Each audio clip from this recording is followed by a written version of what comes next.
The next subject we're going to talk about is gross motor skill versus finding complex. Which is going to be best for you? Break the first one down, gross motor skill. I guess a couple things. One, if you don't do a lot of training, then I think this is a very good area, just your lifestyle, the pace of your work life, your family, things of that nature.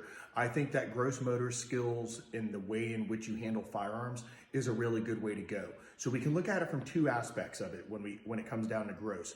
One is we don't put a lot of time into it. We don't have a lot of time. And I think at that point, choosing things that are more gross motor skill related are probably a good idea. Second, just because you do gross motor skills doesn't mean you're not good at it. It doesn't mean that you're not practicing. So you could be on the other side where no, you do these techniques and you practice them all the time. Now, here's where the kind of road differs.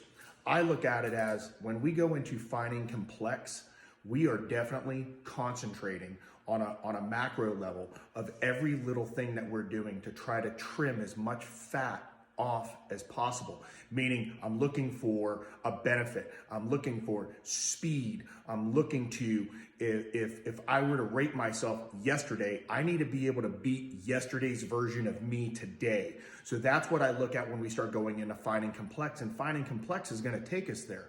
However, we have to be able to put in the time. And therein lies the kind of heartache for a lot of people. Do you have the lifestyle that's going to lend itself to that kind of time?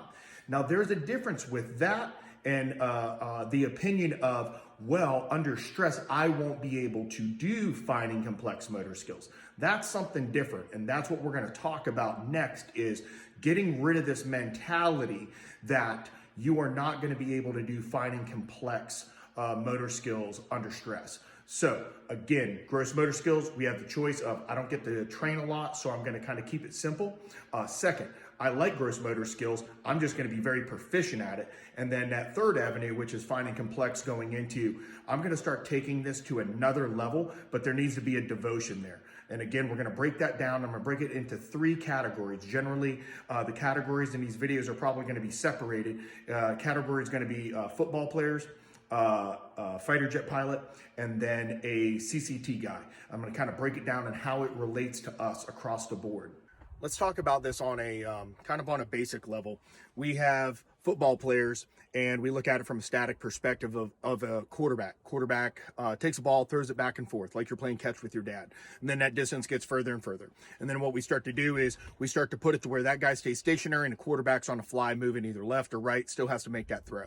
Then we complicate the matter by saying that the runner is going to the left or to the right. Meanwhile, the quarterback might be also running to the left or to the right.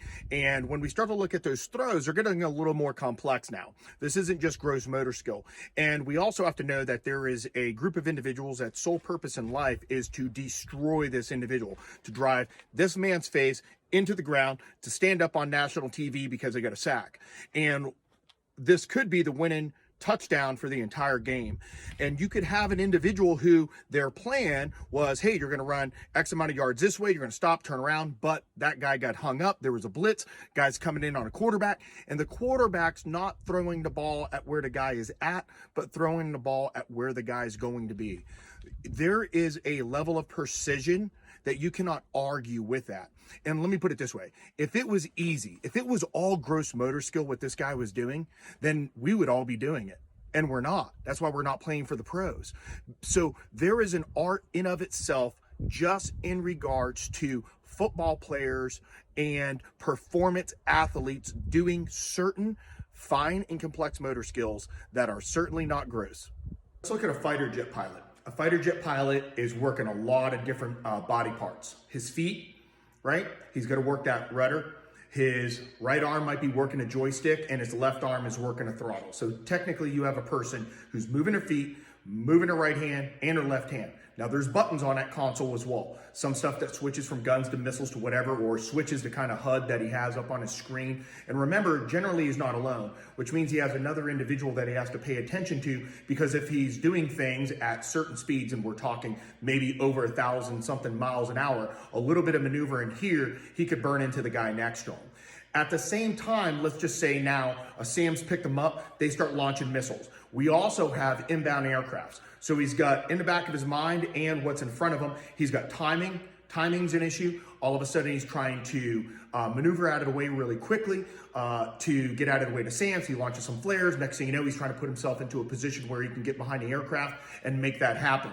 All those little things that guy's doing when he's switching from missiles, takes out one aircraft, gets behind his buddy doesn't have an angle, banks out of the way, and then he goes from missiles to guns or whatever it is. Yeah, you've seen the movie Tom Cruise, right? With Top Gun. But the point being is that all those little things that guy is doing, you cannot tell me that those are gross motor skills. There's no way. But the reason why that guy is able to do it is he's trained that way before. He started off in a simulator, learned takeoff and landing, right? Then what do? We take it to the extreme where we say, hey, you have a malfunction. We're going to shut an engine down. You have an aileron problem. You have a hydraulic failure. So this guy is there to problem solve it, just like you when you have a malfunction on your rifle or your pistol, right? Meaning, I don't care how good you are when your gun is working. I care how good you are when your gun is not working. Because at that point, you're in a gunfight and you're under probably even more stress now because your stuff is not working. So then what do? Well, we take this guy. He's good at takeoff landings. He's good at doing his malfunction. So we start doing aerial combat. You start doing force on force. And then what ends up happening is this guy shoots down 1 plane, 2 plane, 4 plane, whatever it is. This guy's a stud. And then we go, all right, well, now that we know how to fight, let's just take an arm away from you. Now you're in a one-handed pistol fight. Or now for this guy, he's got one engine on his plane and he's got 2 bogeys coming in on him, or he's got a hydraulic failure. He has all these other things that he has to deal with. So when we're looking at what that guy is dealing with, or gal, we realize that everything that they're doing in that aircraft is fine and complex, but they're training to that level. They didn't just wake up, jump in the plane and take it off. They're training to that level. And we need to train to that level as well. The last one that I want to talk about is an air combat controlman, and I'm not even going to be able to cover all the job descriptions that this individual has, but let's look at it from a level that does relate to us, at least a shooting level. This person has to be proficient with a handgun. They have to be proficient with a rifle. Well, that generally means that they're taking close-in targets all the way out to, say, 500 yards. Do you realize to hit a target at 500 yards, it takes proper fundamentals, and those fundamentals are not gross motor skill. They're fine and complex. May have to hold breath for a split second to engage that target. That trigger pull has to be perfect. He may have to break his shot on his natural respiratory pause, natural point of aim. A lot of different things that are going into that just to end up making that shot. That person has to be proficient in white light work. That person is probably operating at night, which means that they're running night vision, which means that you have some buttons that control gain, that's brightness dependent upon moonlight that's going on.